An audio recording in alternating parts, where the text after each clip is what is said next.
एक बार एक साधारण सा आदमी था। वो भगवान के सच्चे मन से भक्ति करता था। फिर भी उसका पूरा जीवन समस्याओं से भरा हुआ था। इसलिए वो काफ़ी दुखी रहता। कभी घर में कोई बीमार पड़ जाता, तो कभी किसी से कोई झगड़ा हो जाता। पूरी मेहनत से काम करने के बावजूद नौकरी में सफलता नहीं मिलती, तनख्वाह नहीं बढ़ती। ऐसी छोटी मोटी कई समस्याएं उसके जीवन में चलती रहती थी। वह सोचता था कि वह तो किसी तरह का गलत काम भी नहीं करता, फिर भी उसके जीवन में इतना दुख और कष्ट क्यों है। ऊपर से वह भगवान की इतनी भक्ति भी करता है, तो भगवान उसे अच्छे दिन क्यों नहीं देते। उसके जानने वाले लोग भी उसको प्रोत्साहित करते और कहते हैं कि तुम्हारे साथ सब अच्छा होगा, क्योंकि तुम भगवान की इतनी भक्ति जो करते हो। एक दिन उस आदमी का काम पर अपने बॉस से काफ़ी झगड़ा हो गया, जिसके चलते उसे नौकरी से निकाल दिया गया। उस दिन वह आदमी बड़ा दुखी मन से अपने घर आया और भगवान के सामने बैठकर पूजा पाठ करने लगा और भगवान से कहने लगा कि भगवान, आज कुछ भी हो जाए, आज आपको मेरे सपनों में आना ही होगा और मुझसे बात करना होगा। अब भगवान अपने सच्चे भक्तों की बात ज़रूर सुनते हैं, और उस दिन भी कुछ ऐसा ही हुआ। रात को जब वह व्यक्ति सो रहा था, तो उसके सपने में भगवान आए। भगवान को अपने पास पाकर उसने अपना सारा मन भगवान के सामने हल्का करना शुरू कर दिया। वो अपनी समस्याओं के बारे में बोलता ही गया, बोलता ही गया। जब उससे अपने मन के सारे विचार भगवान के आगे निकाल दिए, तब भगवान ने उससे कहा, बताओ तुम क्या चाहते हो। तब वो व्यक्ति बोलता है कि भगवान जी, मैं आपका भक्त हूँ, मैं कोई गलत काम भी नहीं करता, फिर भी मेरे जीवन में इतना दुख क्यों है।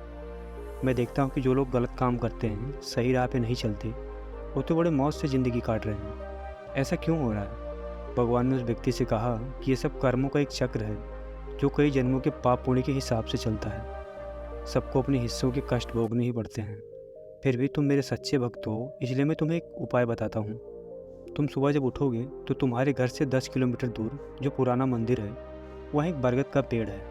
वहाँ पर तुम अपनी सारी समस्याएं एक चिट्ठी में लिखकर चिट्ठी को उस बरगद के पेड़ के पास रख आना, और तुम्हारी सारी समस्याएं खत्म हो जाएंगी। लेकिन उसके लिए एक शर्त है, तुम्हें उस चिट्ठी के बदले किसी और के द्वारा लिखी गई एक चिट्ठी को खोलकर उठानी होगी, और उस चिट्ठी में जो भी लिखा होगा वह तुम्हारे जीवन में घटित होने लगेगा।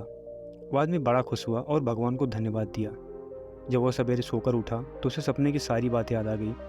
वह तुरंत नहा धोकर उस पुराने मंदिर के पास वाले बरगद के पेड़ के पास पहुंच गया। उसने अपनी सारी समस्याएं एक चिट्ठी में घर पर ही लिख रखी थी। उसने वह चिट्ठी बरगद के पेड़ के पास रखी और जाने लगा। कुछ दूर जाने के बाद उसे याद आया कि भगवान ने एक शर्त भी रखी थी कि उसे उसकी चिट्ठी रखकर किसी और की एक चिट्ठी अपने साथ लेकर जानी है। वह व्यक्ति उस पेड़ के पास पहुंचा और उसने वहाँ पर ढेर सारी चिट्ठियाँ पड़ी हुई पाई। उसने एक चिट्ठी उठाई, लेकिन उसको खोलने से पहले उसे विचार आया कि अगर इसमें मेरी समस्या से बड़ी कोई समस्या लिखी हुई होगी तो यह हमारे लिए अच्छा नहीं होगा। उसने इस चिट्ठी को वापस रख दिया और दूसरी चिट्ठी उठाई। फिर उसे विचार आया कि हो सकता है इसमें कुछ बुरा लिखा हो। शायद इसमें लिखा हो सकता है कि उसके परिवार का कोई सदस्य गंभीर रूप से बीमार हो या मरने वाला हो, या उससे भी कुछ बुरा हो सकता है। उसने एक के बाद एक कई चिट्ठियाँ बदली, लेकिन हर बार उसकी इसी बीच चिट्ठी को खोलकर पढ़ने की हिम्मत नहीं हुई। उसने सोचा, इन सभी चिट्ठियों की समस्याओं को अपनाने से अच्छा है कि मैं अपनी ही समस्याओं से लड़कर उनका सामना करूं। उसने अपनी चिट्ठी उठाई और वहां से अपने घर वापस लौट आया। दोस्तों, कई बार जीवन में समस्याएं आती हैं, लेकिन उस समस्याओं से भागकर कभी उसको ख़त्म नहीं किया जा सकता।